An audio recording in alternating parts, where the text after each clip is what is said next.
Start with Ivanka. So workforce is a topic that impacts people in various stages of their education and work life.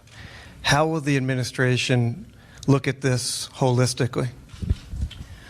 Well, I think first and foremost, you have to break it down into multiple elements. So when you think about the broader concept of workforce development, you think about K through 12 and ensuring the kids graduating and coming out of our school system are equipped with the skills that are necessary in the modern workforce. And especially in STEM fields, for example, we see that the students are not ready and are not able and are not prepared either for higher education in a lot of cases or to enter the workforce in a meaningful way. So education is very core. The second area we're looking at is the role of vocational education, in particular apprenticeships. And we actually just had a very robust discussion with the Chancellor of Germany when she was in town just a few weeks ago, because the Germans have really led the way on this front. The Swiss have done a great job with it more recently.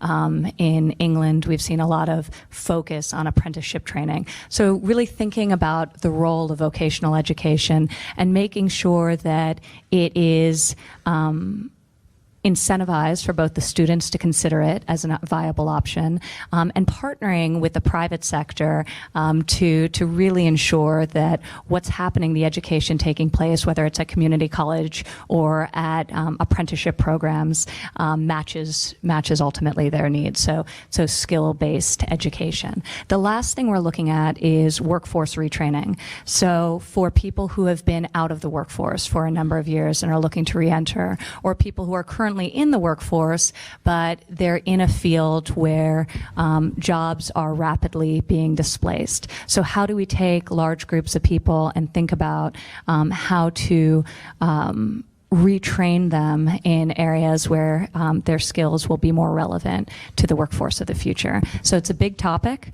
There's tens of billions of dollars that are allocated across over 14 agencies on this topic. So another area similar to what we were talking about with infrastructure is really taking a look at all the programs that are out there, consolidating those programs and working collectively. We had a meeting last week where we had the Secretary of Education, Wilbur.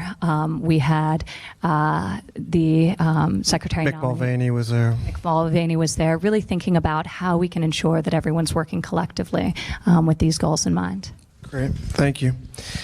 Secretary Ross, are there ways to incentivize the private sector to further their investment in workforce training? Many of them have taken a leadership role on this already. Yes, the big corporations seem to be finding a pretty good way to do it. If you have a large number of employment needs in given locations, you can partner with local community college, with even some of the high schools to accomplish the purpose. What's harder is to get the small business who has very limited needs to be able to do it. So we've been focusing some on delivery mechanisms. And one of the ones I'm kind of intrigued with is integrating technology into the delivery mechanism. You have licensing problems at schools, you have all kinds of things of that sort. So I think combining the human instructor element with internet delivered service in education is a very important thing. Specifically for the small businesses, we're looking at programs whereby they can both get an assurance of retention through a kind of loan program to the students, with the idea being they would gradually forgive those loans as the student stays on with the employer, maybe over a 5-year period, and trying to match that with tax deductibility to the corporation, but hopefully not taxable income to the student as the loans are forgiven. And couple that perhaps with some loans from the Small Business Association, Small Business Administration, to the little companies, backed by the combination of the company's credit and the loans that they had made to these students on some realistic loan-to-value ratio. So we're trying to get into the nitty-gritty of the how so that this can truly be rolled out on a nationwide basis and help not just big companies but little ones, because the younger companies tend to be the ones who are really producing the jobs and are expanding the most rapidly. Certainly get a feel for why Secretary Ross is at the table on workforce development. Dina, the private sector, to continue on that conversation, as we've mentioned so far, they've been the leaders so far in workforce development. As we look at making this a true initiative of the administration, what role will the private sector play in that? Well, first of all, I think clearly defining some measurable goals in each of the initiatives. Having spent the last 10 years in the private sector, I'm having a little bit of whiplash coming back to government and remembering some of the inefficiencies and some of the difficulties. When Reed and Jared and Chris spoke to the president about taking on the IT challenge, you know, the minor thing of trying to modernize the IT of the U.S. government, the president nailed it by saying, "It sounds like a really hard thing to do that's going to help the next guy." And I think that's often why so many of these projects haven't been taken on. They require presidential leadership and capital and a real commitment to work with the private sector. And I think the private sector will push us in the right direction through the American Innovation Council to actually have measurable goals in each of these initiatives, as Leader McCarthy was laying out. When I was working with Kathy and Bob Steele and others in New York on the private sector initiatives we built, we really tried to think about our company as, at the time, as a lab of innovation. The private sector can take riskier capital to build new models around job creation, economic development, whatever they may be, and actually have the rigor of a measurement system to see how this program worked and what it achieved. But it really is ultimately only government that can scale programs in a meaningful way. And I do think in this administration there is an incredible desire to have a real legacy around things that the private sector helped us achieve that we can really measure in an important way. It's been interesting as we've started to study it. The same principles that are holding true in countries that have always favored apprenticeship programs are true here. They're just being driven by the private sector. When our private sector companies team with local community colleges, help them do the curriculum, put in place internship and apprenticeship programs at the private sector while they're doing the community college education, vocational education, they're achieving terrific results. People are not dropping out. They're on a pathway to a job, and they're good, high-wage jobs. So this is something that we, as an administration, can 100% get behind and amplify, and that's really, I think, our mission. I think, Reed, on that point, it's worth mentioning the task force that was formed with the private sector on exactly this topic. So obviously, this will be informed by incredible academics and both government agencies and people working in just across the private sector, but some of the programs that we've examined, and Ginny Romney from IBM is on our task force, and one of the incredible things she did at IBM was really work with a series of now over 40 public schools to ensure and creating an actual curriculum with those schools, the PTEC schools. The first one was in Brooklyn, New York, actually, and to create a curriculum for these apprenticeships, for these students going through, and then IBM would hire the students on the other side. And this stemmed, and we heard it time and time again, whether it was from Andrew from Dow Chemical or Ginny from IBM, so many large organizations were looking to cultivate and really create in this next generation of graduating students the skills that they need to employ. So it's really happening already in a very robust and dynamic way in the private sector because of the need. Right now there are over 500,000 jobs that can't be filled because the students graduating don't have the skills that are relevant for those positions. So we want to bridge that gap. We want to take these programs and grow them in a very real and measurable way. It's a great point. And one of the things we have to do as part of that is we have to rebrand vocational education. We need to make it something that is honored, as your father has said so often, that a skill needs to be honored. And fortunately, we have someone in Ivanka that knows a little bit about branding. You've also been a vocal person about the need to empower women in the workforce and in the workplace. Today is Equal Pay Day nationally. How will this workforce initiative support your goal of empowering women in the workplace? Well, my father wants to create 25 million jobs in this country, and women need to fully participate for that to be realized and for that goal to be realized. Women are starting businesses at an enormously fast rate. We need to empower them and to fuel that growth. When we think about workforce development, and just one component of it, I was talking about earlier, STEM education, while 48% of today's workforce are women, only 24% of people in STEM fields are female. And when you think about where the jobs of the future are coming from, that's a very frightening statistic, and we're actually moving in the wrong direction. So over the course of a little over a decade, women's participation in science, engineering, math, and technology has actually slid from just around 30 to now in the low 20s, depending on which of those disciplines. So it's really important we think about the introduction of girls in STEM fields in our school system, making sure that they're really participating in these fields, because when we think about equal pay and the challenge we have to finally level the playing field, I think this will be a very important component when we think about the future to doing just that. We talked about it in the first answer. This is going to be a holistic approach. And unfortunately and fortunately, all these topics we're talking about today are big topics. They take sustained effort in order to effectuate them properly. And you're talking about workforce. Well, that starts in K-12, right? And then it leads into a vocational apprenticeship, and then it gets into retraining, as Ivanka was saying. These are big projects, big initiatives, but that's what this administration wants to take on. Let's go to the CEOs to get their input and ideas. So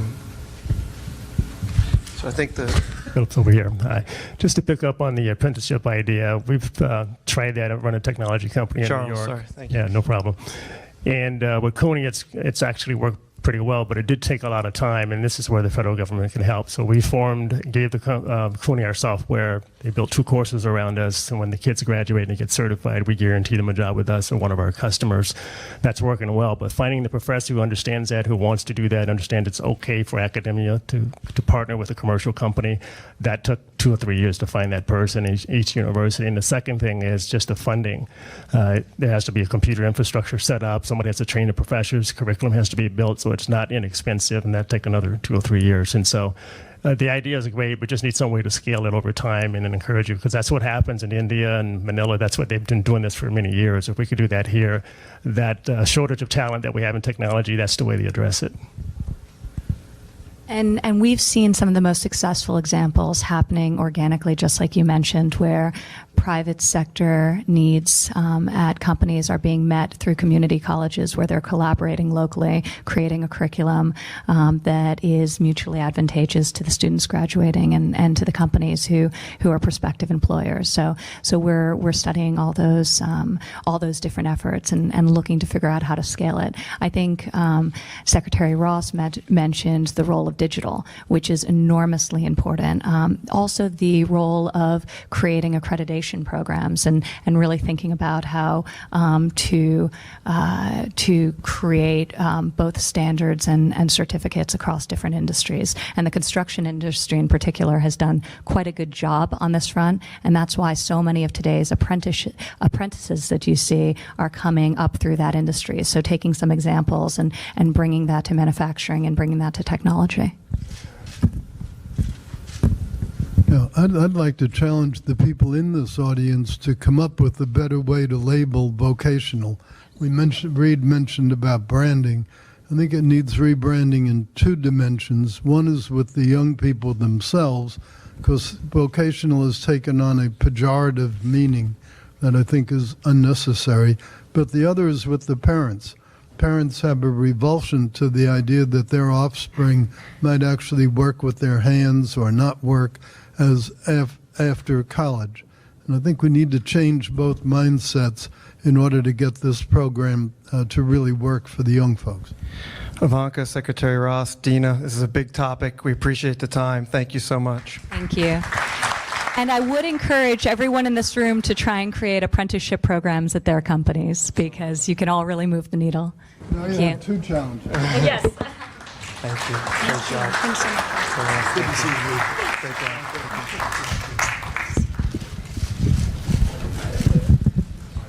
It's now my great honor to introduce someone who's actually very, very familiar and has been a leader on all the issues that we've been talking about. In his 12 years in Congress and in his 4 years as the governor of Indiana, Mike Pence led the country in these issues, being modernizing of government and workforce development. He's also a man of incredible quality and honor. It is truly one of my great privileges to get to work with him. So please help me in welcoming the 48th Vice President of the United States, Mr. Mike Pence.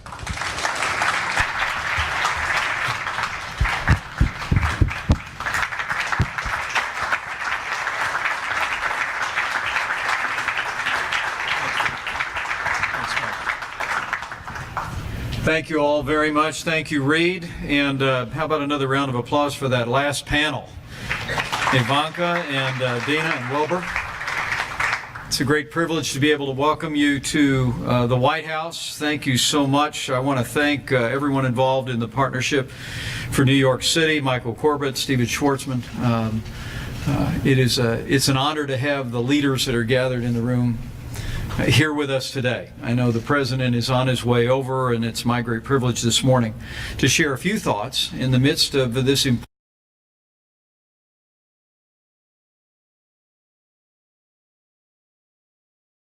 important conversation on the topics that you're covering before I introduce my friend and the 45th President of the United States. Let me say first and foremost, though, the companies represented in the Partnership for New York City are all American success stories. You have our admiration, you have our appreciation. Your businesses account for more than 7 million jobs, and you add over $1 trillion to our economy each and every year. What's more important is the people behind the numbers, and the topics that you've covered today are all about creating more jobs and more opportunities for Americans who are anxious to climb the ladder of success in the organizations that you represent and in companies all across this country. So first and foremost, on behalf of the President and the whole team that you've heard from this morning, distinguished members of our Cabinet, thank you. Thank you for what you do. Thank you for your leadership. I think, as you will hear this morning in the dialogue that is about to commence, that America has elected a businessman as President of the United States, and he is committed to being the best friend business has ever had in the White House. We've already seen the results since literally when the election was called at I think it was about 4 in the morning that morning, wasn't it, Ivanka, that we were all together.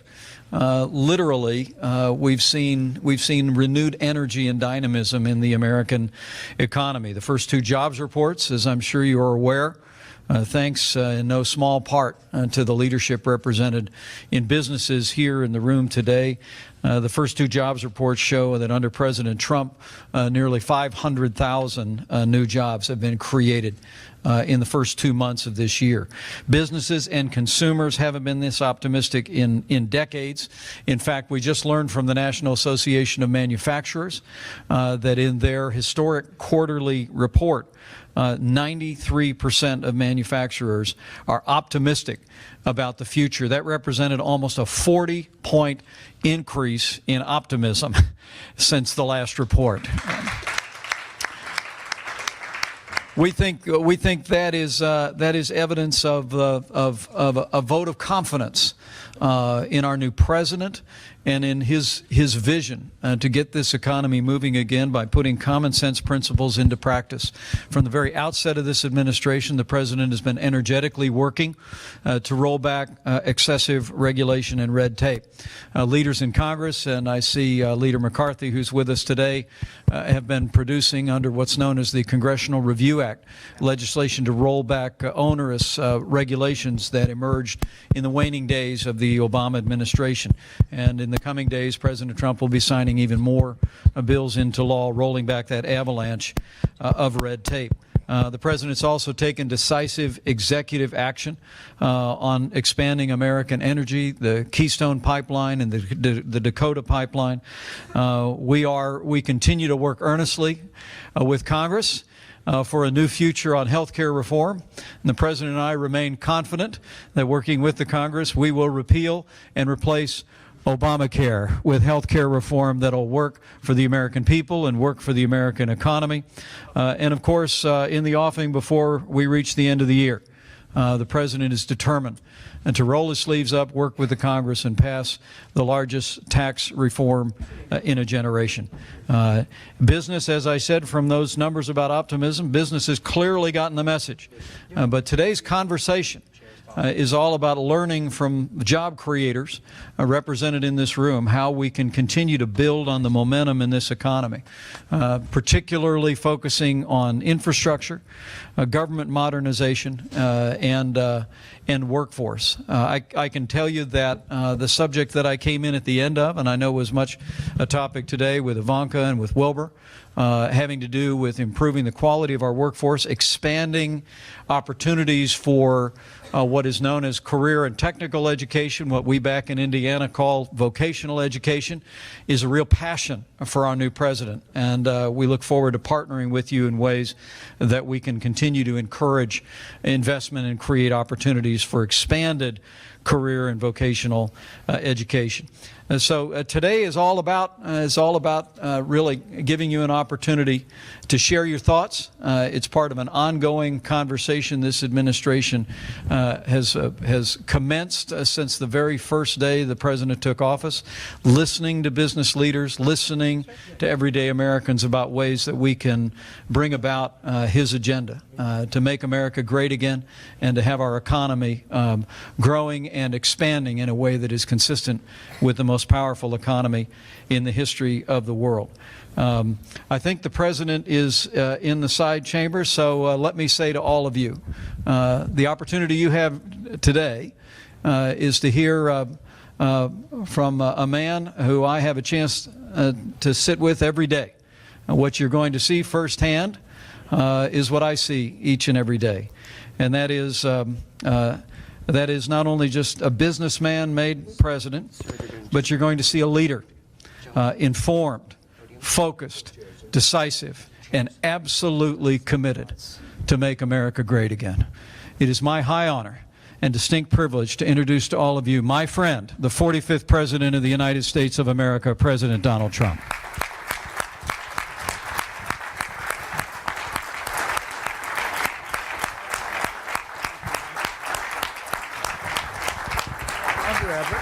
Thank you, Mike.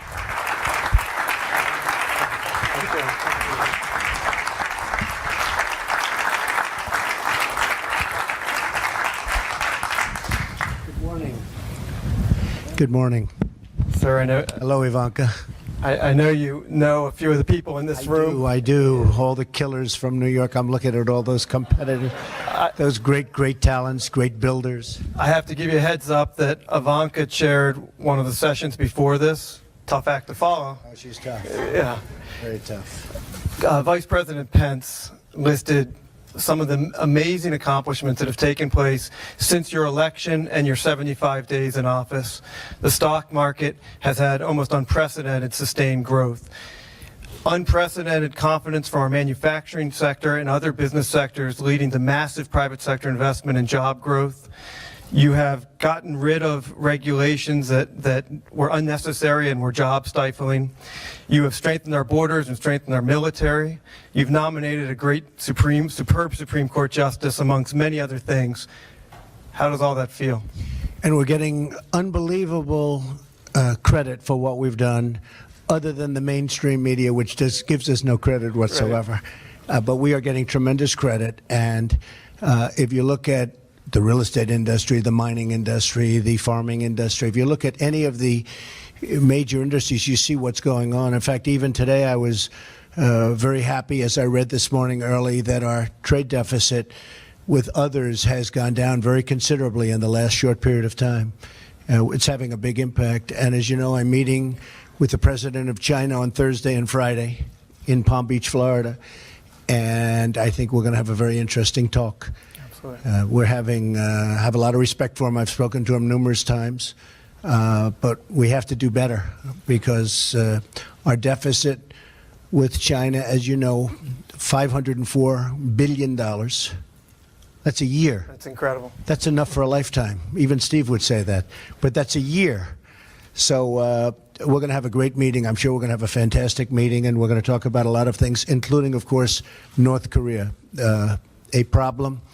And that's really a humanity problem. So we're going to be talking about that also. You have made it a driving force of this administration to bring in the best minds we can from the private sector, to listen intently to them, and to take decisive action. How important is that, and how important is it to reform government to bridge the gap between the private and public sectors? Well, I did. I brought you. I brought Gary Cohn. I brought a lot of very great people. My friend Steve is helping us out. We have a superstar committee of 22 people, and every time somebody calls me, I say, Steve, put them on. No, we want to keep it at this level. You know, the heads of the biggest companies, they all want to be on our committee, right, Stephen? But Steve likes to keep it very small. But they will go off and they'll disappear, and we'll put others on. But we've had some great meetings, and we've all learned a lot.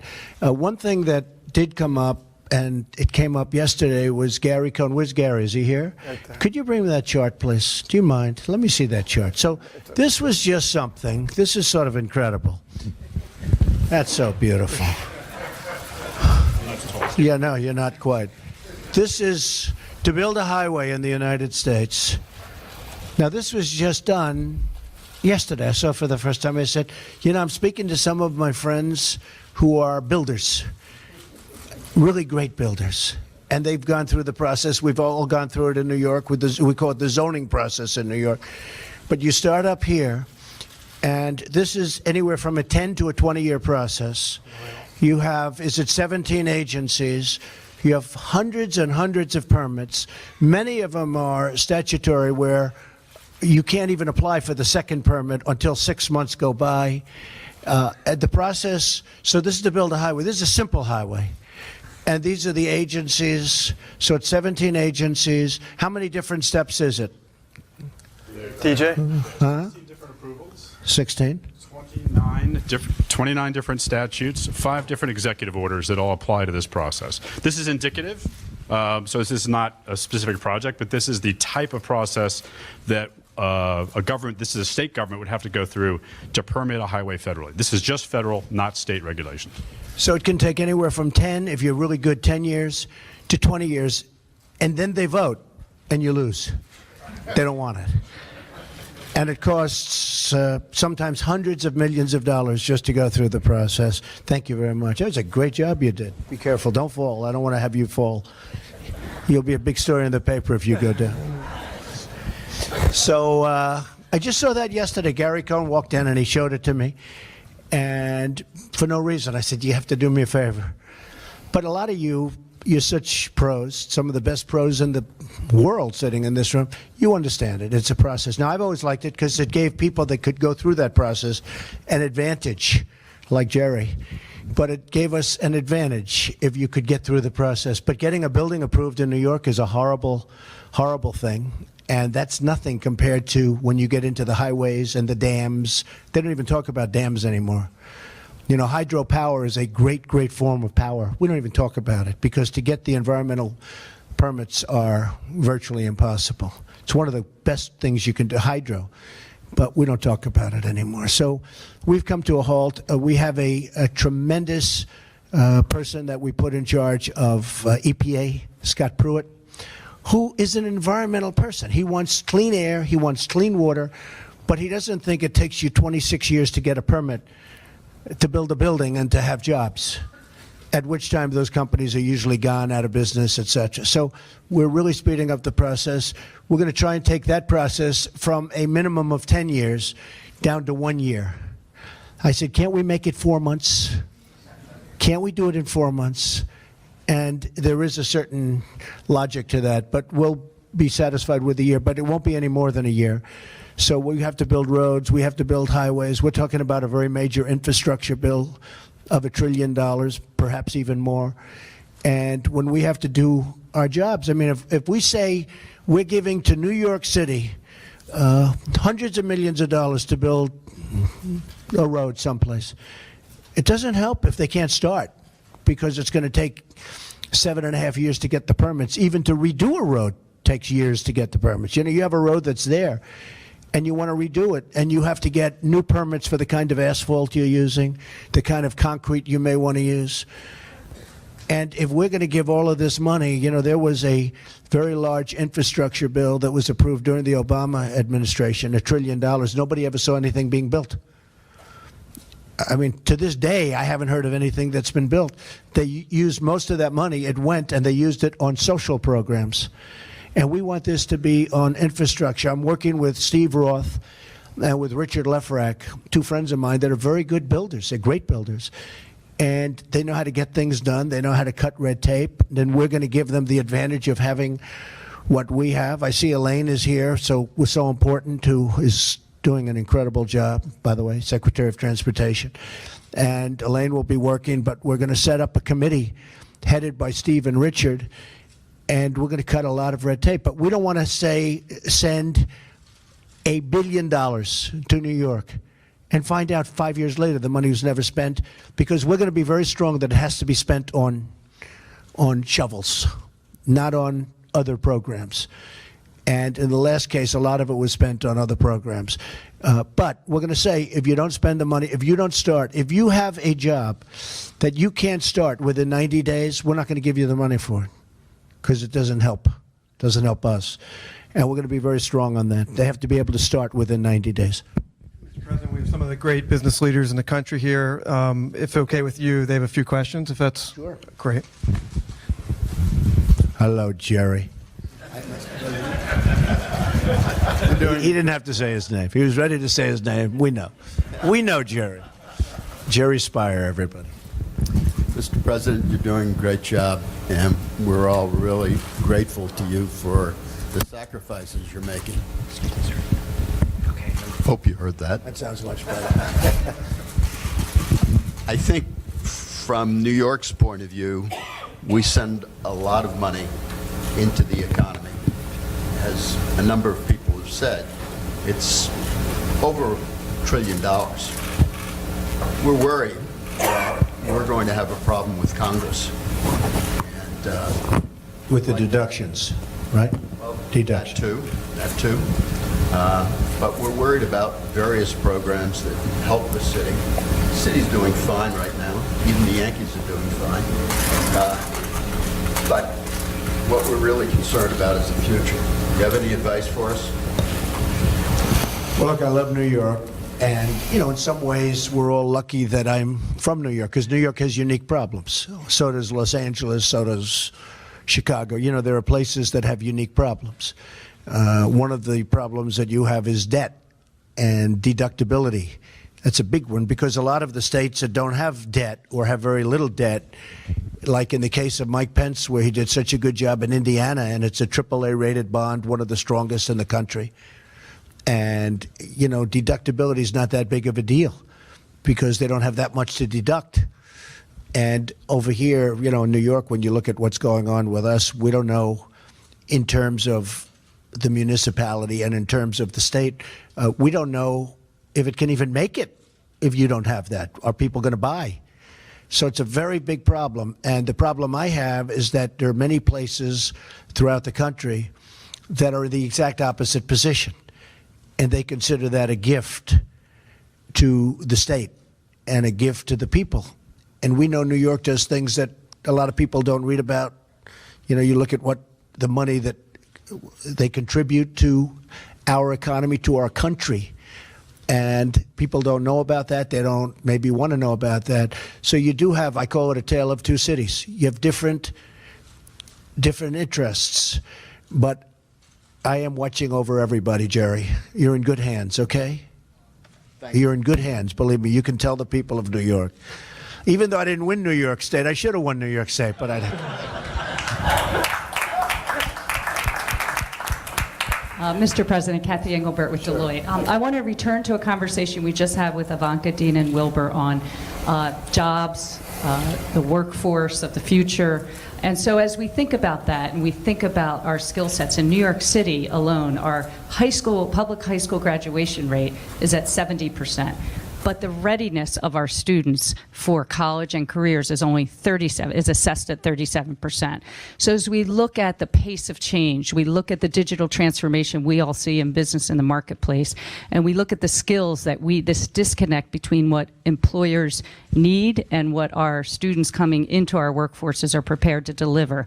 It would be great to get your thoughts on the priorities of the administration around education, around, again, what I like to call not the future of work, but the work of the future, because the future of work sounds a little ominous, but the work of the future actually sounds pretty visionary. Right. So if you could give us those priorities and how readiness. Okay, so before you sit, so you're giving me numbers from New York. You're a proud New Yorker, but you're giving me numbers. Why is it doing so badly? Tell me. Why are the numbers so horrific in terms of education, and what happens when somebody goes through school and then they can't read after they graduate from high school and they can barely read? So what's the answer? Yeah, so first I would say that as we look at New York's made enormous progress in a decade. By the way, that 70% was 50%, so a 40% increase. So we're making enormous progress in making an impact. See how quickly she's changing? See that, Billy? Making enormous progress, but we're not done. We have a lot of work to do. And I think we talked earlier about public-private partnerships, apprenticeship models, which we have a beautiful apprenticeship model that works and brings them our next generation of leaders. So I do think there's a lot we can do through relooking at